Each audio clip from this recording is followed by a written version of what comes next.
O que acontece por aqui? Quem é o Mário Peixoto? Mário Peixoto é um amarantino. Nasci cá em Amarante, numa aldeia, daqui perto, à Badela. Estudei cá, no colégio, até o 5º ano, que era aquilo que era possível na altura, e depois fui estudar para o Porto, para o Rodrigues de Freitas. E tive uma longa estadia no Porto e fiz engenharia mecânica. Depois, logo que terminei, passei para as Belas Artes e regressei. Em 85 regressei a Amarante e comecei a trabalhar na escola secundária de Amarante e desde aí sou professor nessa escola. Portanto, até hoje mantém-se como professor? Mantenho como professor, exatamente. Como é que um engenheiro vai parar às Belas Artes? É um pouco irónico porque enquanto estava em engenharia já desenhava bastante nas aulas, portanto era considerado quase como um engenheiro artista ou desenhador, e quando estava nas Belas Artes era um artista engenheiro, portanto, porque tinha tido essa origem. Mas sempre, desde pequeno, que tinha tendência para desenhar, para essa área, e talvez também na altura a guerra colonial fosse uma as Belas Artes não fosse não desse a possibilidade de realmente evitar a ida para a guerra colonial, portanto, e portanto optei por engenharia. Portanto, mas na verdade o meu grande sonho era ir para Belas Artes e foi isso que fiz. Qual foi a sua grande influência?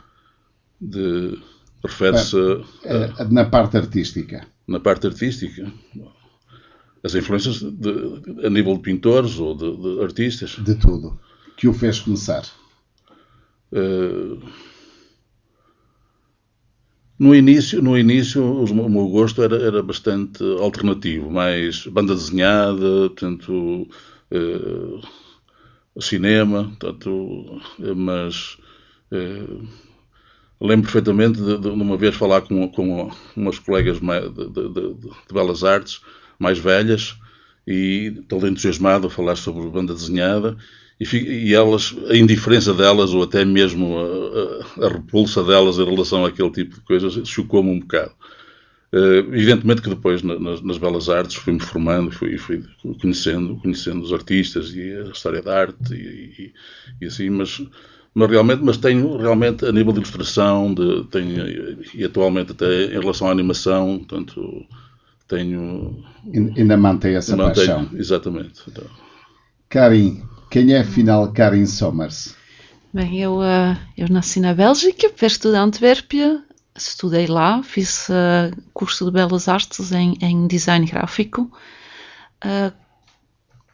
Ainda antes de começar, conheci o Mário, e vim cá viver para aqui depois de acabar o curso. Onde é que vocês se conheceram? No Algarve, na férias. Um bom sítio. Sim. E a Karin, qual foi a primeira sensação ao ver a cidade de Amarante? Gostei imenso. Quer dizer, eu conhecia já, o Mário já me tinha mandado um postal, aquele postal com aquela vista feita da Ponte Nova para o convento, e já aí, ainda não sabia que vinha cá viver, mas já aí deu-me assim uma coisa, não sei, como um sentimento que pronto, isto ia fazer parte da minha vida. E gosto muito, fui muito bem recebida, tanto pela família como pelos colegas, pelos amigos do Mário. Não foi difícil, eu acho que talvez porque eu acho que os flamengos têm um bocadinho a ver com os portugueses, são povos mais pequenos e foi fácil. A arte também foi uma das Claro. formas de vos unir. Claro. Isso foi há quantos anos, mais ou menos, para nos situarmos? Vai fazer 30 anos. O tempo passa depressa, não é? Em novembro, sim. Muito bem. Agora gostaria de saber o que é, afinal, esse vosso projeto, a Casa Amarela? Nós estávamos à procura de um sítio onde pudéssemos dar workshops, cursos, explicações de geometria, no caso do Mário, e fomos falando com outras pessoas que também precisavam de um sítio para fazer coisas, ou para trabalhar, ou para dar aulas também, ou para ter um cantinho onde pudessem estar um bocadito, e juntámos-nos, proporcionou-se antigos alunos do Mário, pessoas que conhecíamos, e quando éramos um grupinho de 9, fomos à procura de uma casa e encontramos a casa que gostávamos na rua Miguel Pinto Martins. Uma casa muito bonita e começamos a organizar-nos lá dentro. Fizemos uma exposição de abertura com obras de quase todos. E alguns de nós começaram a dar aulas, começámos a participar noutros projetos. Pronto. Mário, foi difícil juntar essa gente toda? Não foi difícil, na medida em que havia um fator aglutinador, que era eu. A maior parte deles eram antigos alunos meus, a Karen por inerência também. Mas só um dos elementos é que veio, não tinha sido meu aluno. Portanto, eu conheci-os, eles já estavam numa fase em que já tinham feito o seu curso superior e tanto tinham, estava numa situação em que não tinham emprego, eventualmente, e, portanto, era uma possibilidade realmente de nos juntarmos e de juntar forças e de colaborarmos uns com os outros portanto, e também de pagar a renda do espaço, não é? Tanto que também não dividida por todos. Dividida por todos. Para si é uma honra ter antigos alunos a trabalharem consigo? Evidentemente, e é sempre gratificante ter tanto antigos alunos que vêm ter comigo e que isto faz-me lembrar um pouco o meu pai também. Quer dizer, acho que ser professor não é fácil às vezes, não é? Tanto nem é uma profissão atualmente muito reconhecida, mas eu lembro que o meu pai era também, apesar de na altura ser mais autoritária, tanto o ensino, mas havia alunos que vinham de vez do Brasil visitar o meu pai, tanto com aquela lembrança que tinham das aulas com ele e assim. Portanto, e eu sinto que agora essa é gratificante precisamente também por isso, por alunos que reconhecem que foi positivo, portanto, as aulas que lhes dei. Um professor de arte é como semear lá umas sementes que depois, com o tempo e bem regadinhas, podem germinar. É esse o seu trabalho? Eu acho que sim. Eu acho que sim. É preciso muita sensibilidade, mas muitas vezes as pessoas têm essas coisas, mas não as conseguem exteriorizar, portanto, e pegar nisso e levar as pessoas pela mão mais além, portanto, e fazê-las perceber certas coisas que muitas vezes são bastante complexas. É muito bom, portanto, e ver as pessoas crescerem, e tanto a criatividade das pessoas e a sua capacidade de se exprimirem, e depois mesmo saber que mais tarde no curso superior ou no emprego que isso que lhe serviu de alguma coisa, não é? Portanto, é a maior gratificação que recebe. Mas é bonito, posso dizer, porque eu vejo muitas vezes os antigos alunos contactar o Mário e falar com ele, professor, continuar a ter um carinho para ele. É bonito ver que realmente foi um bom professor e ficou amigo deles. É uma marca que fica. Karen, quanto tempo é que vocês ficaram na vossa primeira Casa Amarela? Um ano, mais ou menos, sim. E porquê é que ao final do ano decidiram sair? Bem, a vida mudou para algumas pessoas e não puderam continuar. E para os que ficarem, era um bocadinho pesado a renda e tivemos que parar. Pusemos em stand-by e fomos à procura de um outro sítio. Mas até encontrarem este novo sítio, quanto tempo é que mediou mais ou menos? Tiveram alguns meses parados? Sim, uns 4 meses. Quer dizer, já era claro que o projeto tinha que acabar no início do outono. estivemos a finalizar, acabámos o contrato, foi em novembro, acho eu, e pronto, e antes que o novo sítio começasse a andar, também passaram alguns meses.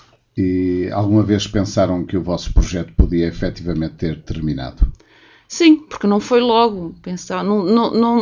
Não fazíamos ideia que íamos encontrar esta casa nova, não é? E ficámos assim um bocadito, pronto, se calhar o Mário só vai procurar um sítio para dar explicações, mais nada. Mas não, apareceu isto. Mário, conte como é que foi o aparecimento desta casa. Portanto, vimos o anúncio e fomos visitar a casa e realmente ficamos imediatamente apaixonados pela casa. Portanto, é uma casa antiga, mais no centro histórico ainda do que a outra, ainda com as marcas da vivência da família que passou ali 50 anos e criou ali os filhos. Também é importante. E isso é muito importante. Acho que é quase como um ser vivo, não é? Portanto, é qualquer coisa que no fundo acabou por ter uma patina, não é? Portanto, e ter adquirido as marcas dessas vivências e até das pequenas bricolagens que o senhor, tanto com muito carinho, ia fazendo pela casa toda. Tanto, só temos pena de não ter haver mais vestígios até de alguma mobília, assim, tanto. Mas mesmo assim, as próprias paredes. Por outro lado, não sei se por coincidência ou por felicidade, a casa é extremamente amarela. Portanto, no seu interior, a pessoa entra e aquele amarelo todo, tanto no corrimão, nos lambrins, tudo a caixilharia das portas, é extremamente amarelo. Portanto, finalmente, acho que é quase como se tivéssemos chegado realmente à Casa Amarela, não é? Portanto, depois de uma primeira tentativa, portanto, aquela era realmente a nossa Casa Amarela. E, por outro lado, existe lá uma sala que é quase espiritual, não é? Portanto, uma sala, portanto, com mais ou menos quase quadrada, portanto, com um lanternim muito alto que faz incidir a luz sobre a sala e assim, portanto. E tudo isso, no fundo, é importante para nós, não é? Portanto, que também tenha alma, não é? Tanto que sítio onde vamos. Quem sabe o arquiteto que um dia fez aquela casa já pensasse nos artistas que viriam aí também. Sim. Foi feita mesmo para vocês. Sim. Talvez não tenha sido um arquiteto, mas quer dizer. Na altura, suponho eu, era feito por um desenhador. Por um desenhador. Não, talvez não. Por um construtor. Mas no fundo tem todos aqueles elementos da casa antiga, não é? Tanto a casa que é preciso iluminar por dentro através de lanternins, porque é muito estreita portanto, na altura não havia luz, eventualmente não havia luz elétrica, e era preciso iluminar por dentro e tanto a casa está feita em função de tudo isso, não é? Portanto, sentem que já a conhecem como se tivessem passado alguns anos? Agora já, mas demorou algum tempo descobri-la, porque havia sempre mais uma porta e aqui há mais um sótão. Só passado umas semanas é que descobrimos um sótão que anda à volta das claraboias, que é uma coisa incrível. E mais armários embutidos e por baixo das escadas. Levou algum tempo descobrir a casa toda. A nossa amiga postou um comentário em que fala da Casa Amarela labiríntica e metafísica. E é verdade, portanto, metafísica por causa da tal sala, mas labiríntica também porque uma pessoa entra e perde-se um pouco todos aqueles corredores, aqueles sótãos, aquelas escadas que vão não se sabe bem para onde, mas que depois que voltam outra vez ao mesmo sítio. Ficar no coração da cidade também é muito importante. É muito importante. Muito bom. Porque pareceu-nos que a outra casa estava no centro da cidade, mas depois é que fomos apercebendo que para as pessoas custava um bocado chegar lá. Aquela subida é dramática. Está já no limiar das possibilidades das pessoas. Agora não, agora já é completamente Mas diferente. A entrada a ser feita pela porta das traseiras ainda é mais romântica. Sim, claro. É aquela quelha, portanto, que eu espero que seja mais arranjada, tanto ela está um bocadinho degradada, tanto Acho que já houve uma intervenção da Câmara por causa de uma parede que tanto que foi deitada abaixo, porque estava em perigo de ruir, mas há ainda coisas a retirar de lá, e acho que esta quelha, como aliás outras quelhas que existem ou calçadazinhas que existem em Amarante, devia ser bem tratada, não é? Portanto, também é muito Mário, e aqueles carros que estão por ali também deveriam ser retirados? Sim, proteger um bocadinho aquele espaço. Sim. Era ideal. Era bom. Era. Porque aquele sítio realmente, muitos amarantinos como eu, passo ali quase todos os dias, nunca tinha reparado nessa quelha. É muito curioso. Há ali muito por descobrir ainda. Pois e outro dia falei com a Cláudia do museu, que até está a fazer visitas guiadas aos turistas pelas quelhas de Amarante, que é uma faceta que ainda não está muito explorada. Não é? Mas é um espaço muito bonito, sem dúvida.